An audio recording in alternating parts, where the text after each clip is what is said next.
Que se passe-t-il entre les frères Mathias et Paul Pogba? Comme on le dit, chaque jour qu'on dort on se réveille, il y a de nouveaux dossiers. Si vous êtes nouveau, n'oubliez pas de vous abonner et d'activer la cloche de notification pour ne rien rater des prochaines vidéos.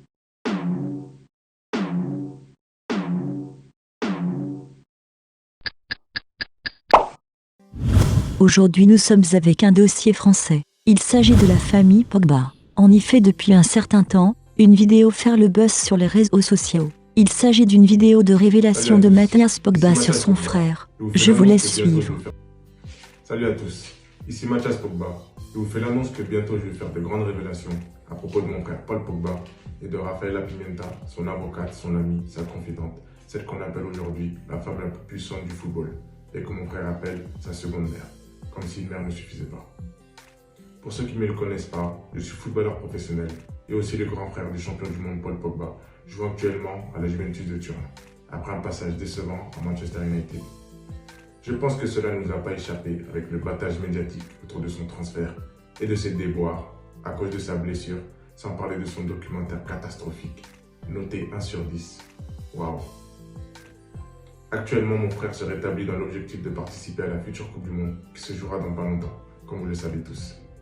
Ceci dit, si je fais cette vidéo aujourd'hui et me lance dans cette démarche, c'est que j'estime que le public français, italien, espagnol, anglais, ce qui veut dire le monde entier, ainsi que les fans de mon frère, et plus encore l'équipe de France, la Juventus, les coéquipiers de mon frère et ses sponsors, méritent de savoir certaines choses, afin de décider en toute connaissance de cause s'il mérite vraiment l'admiration, le respect et l'amour du public, s'il mérite sa place dans l'équipe de France et l'honneur de jouer la Coupe du Monde, s'il mérite d'être titulaire à la Juventus, s'il est une personne digne de confiance que n'importe quel joueur voudrait avoir à ses côtés.